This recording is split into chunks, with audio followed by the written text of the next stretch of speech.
welcome to this deep dive where we're going to explore a really interesting mental shortcut that I think your brain uses all the time, and it's called the recognition heuristic.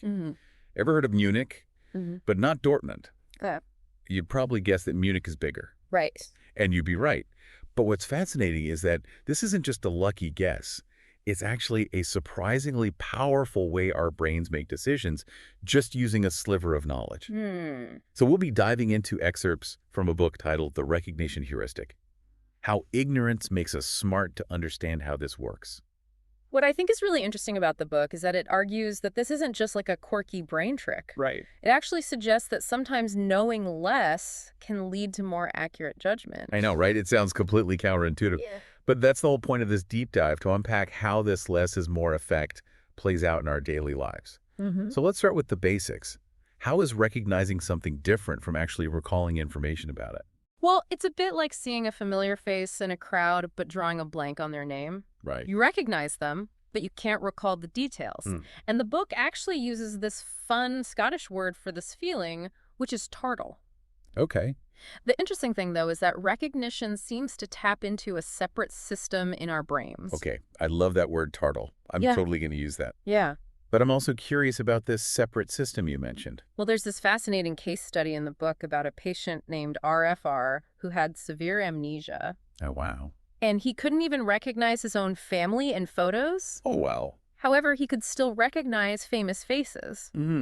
This suggests that even when our brains are really struggling with detailed recall, recognition remains a surprisingly robust ability. That's incredible. So even with severe memory loss, that spark of recognition can still be there. It's really amazing. But how does this simple act of recognizing something help us make decisions? So the recognition heuristic basically follows a simple rule. If you recognize one thing but not another, you just assume the recognized one is higher value.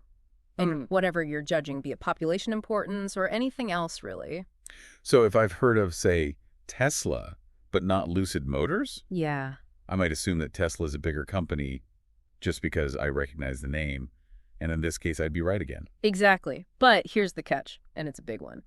This only works in environments where recognition actually correlates with the thing you're trying to judge. Okay. So if you're trying to guess which company has more eco-friendly practices, just recognizing a brand name wouldn't be a very reliable strategy.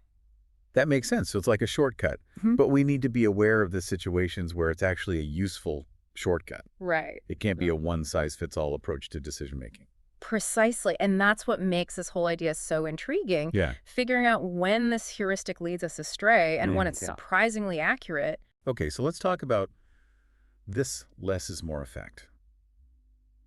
You mentioned earlier that sometimes knowing less can be an advantage. How does that work? Well, the book highlights this study where German students actually outperformed American students when asked to judge the populations of U.S. cities. Really? And this seems very counterintuitive. It does. But the German students, being less familiar with American geography, were often only able to recognize one city in each pair, forcing them to basically rely on the recognition heuristic. So their lack of knowledge actually helped them because it pushed them to use this simple but effective strategy. Exactly. That's fascinating. It challenges our assumptions that more knowledge always leads to better decisions.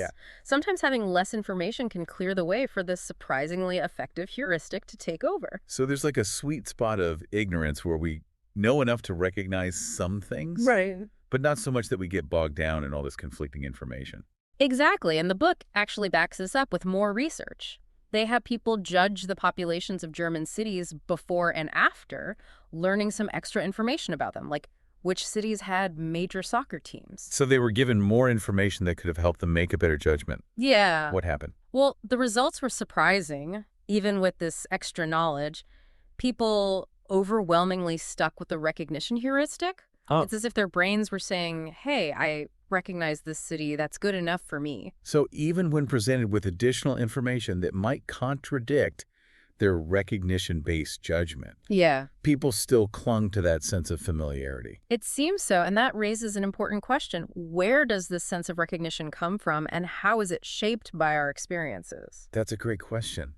It makes you wonder how much of what we recognize is actually influenced by the information we've been exposed to throughout our lives. And the book delves into that, exploring how media actually plays a significant role in shaping our recognition. Okay, so it's not just about what we personally experience, Right. but also about how the media portrays certain things and makes them more recognizable. Exactly. They analyzed how often German cities were mentioned in newspapers and found that media exposure was a stronger predictor of recognition than a city's actual population. So what we recognize is heavily influenced by what the media chooses to focus on, even if that doesn't always reflect the reality of a situation. That seems to be the case, and that brings up some fascinating questions about how our perceptions are shaped by these external forces. If our recognition is influenced by media, Yeah.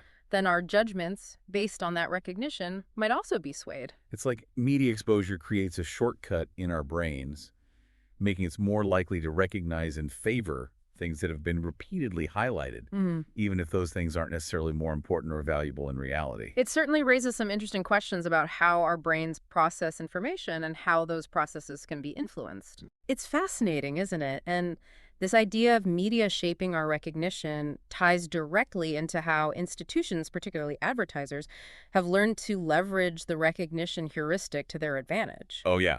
That's where the whole Benetton ad campaign comes in, right? The Exactly. one that caused so much controversy. Exactly. Their strategy was all about increasing brand recognition, and they achieved it even if it sparked a lot of debate.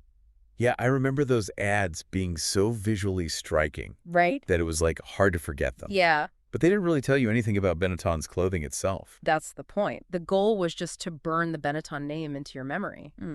And it worked.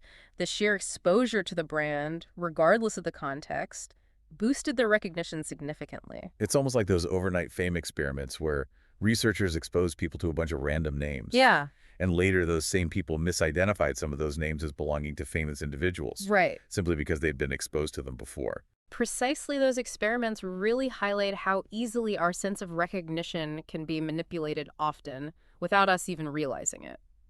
So we might think we're making decisions based on what we know, Yeah. but sometimes it's just a matter of what we've been repeatedly exposed to. It's a little unsettling.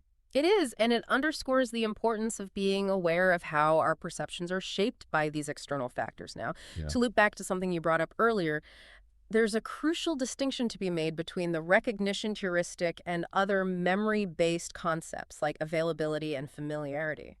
Yeah, I'm still a bit fuzzy on how those differ. Can we break those down a little further? Absolutely. Let's start with availability. Think of it as how easily something pops into your head. Oh, okay. If I asked you to name a bird, what comes to mind first?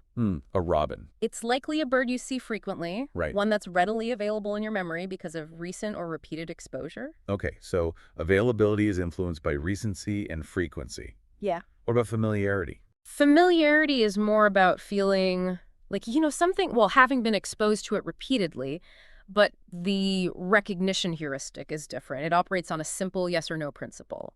You either recognize something or you don't. So it's not about how familiar something feels. Right. It's about whether or not that little spark of recognition it's like a mental on-off switch. Exactly. And that binary nature makes it a super efficient tool for making judgments. You don't need to weigh a bunch of factors or do complex calculations. You simply ask yourself, do I recognize this or not? I'm starting to see why this heuristic can be so powerful. Yeah. It cuts through all the noise and lets us make quick decisions, even when we have limited information. It's a fascinating adaptation, especially in today's world where we're just bombarded with information. Yeah. It helps us sift through the overload and avoid getting stuck in analysis paralysis. Okay, but where does this sense of recognition come from? Is it all about exposure and experience? It's a mix of nature and nurture. In some cases, recognition is actually hardwired, like how wild rats have a strong aversion to unfamiliar foods. That makes sense. It's a survival mechanism. Sticking to familiar food sources reduces the risk of eating something toxic. Exactly, but beyond these kind of innate mechanisms, recognition is also heavily shaped by what we experience and learn throughout our lives, with media playing a significant role, as we discussed. So we're constantly building and refining our recognition database, so to speak, Right. based on what we encounter and what's emphasized by the media. Precisely. And the research around how media exposure influences recognition of German cities is a compelling example of how this works. Yeah, you're right. The fact that media mentions were a stronger predictor of recognition than actual city size really highlights how our perceptions can be molded by external forces. It's a thought-provoking insight, isn't it? It suggests that What we deem important or noteworthy isn't always based on objective reality, but can be heavily influenced by how things are presented to us. It definitely makes you wonder how much of our worldview is shaped by what we're exposed to consciously or unconsciously. Hmm. It's like we're building this mental map of the world, Yeah. and media is drawing some of the lines. That's a great way to put it, and it highlights the importance of being critical consumers of information, Right. questioning our assumptions and recognizing that our perceptions are always being shaped, sometimes in subtle ways. I completely agree. So while the recognition heuristic can be a useful shortcut, it also comes with a responsibility to be aware of its potential pitfalls. Absolutely. And that's where the real value of understanding this heuristic comes in, not just in recognizing how it works, Right. but in learning to use it wisely and critically. Well, this has certainly been an eye-opening conversation. Yeah. It's amazing how such a simple concept can have such profound implications for how we make sense of the world. I agree. It's a testament to the complexity and wonder of the human mind. It really makes you think about all the subtle ways this heuristic might be influencing our choices, like from the brands we buy to the news we consume. Yes, exactly. It's like this hidden force that's shaping our preferences and perceptions. Now, before we wrap up, I want to touch on something that the book emphasizes, and that's that the recognition heuristic, while incredibly useful, Right. is not the only way our brains make decisions. That's a really crucial point. There are times when we actually need to switch gears and use more deliberate and complex strategies. So it's about recognizing that this heuristic is a tool. Yeah. And like any tool, it's best suited for certain tasks, but not for others. Precisely, if you have time to research and weigh different options, a more analytical approach might be better. Right. But in situations where you need those quick judgments, Yeah. the recognition heuristic can be incredibly efficient. It's all about picking the right tool for the job. So it's not that one way of thinking is better than the other.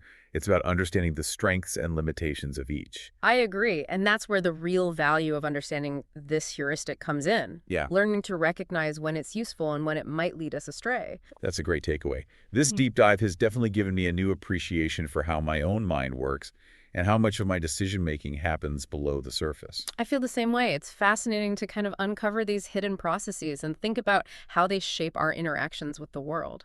So what can we do with this newfound knowledge? Well, for one, we can just be more mindful of our choices. The next time you're deciding on something, take a moment to consider if you're being influenced by recognition. Are you choosing something simply because it's familiar? Right. Or do you have solid reasons beyond recognition? It's like being a detective in our own minds, Yeah, trying to understand the motives behind our choices. exactly. And by bringing those unconscious processes into our conscious awareness, Right. we can make more deliberate and informed decisions. So as we wrap up this deep dive into the recognition heuristic, the key takeaway is this: recognize that recognition is a powerful force in our lives, but it's not the only one. By understanding how it works, we can learn to harness its strengths, mitigate its weaknesses, and ultimately become more aware and deliberate decision makers. Well said, and I think that's a message that's relevant to all of us, regardless of our background or expertise. Absolutely. And on that note, we'll sign off.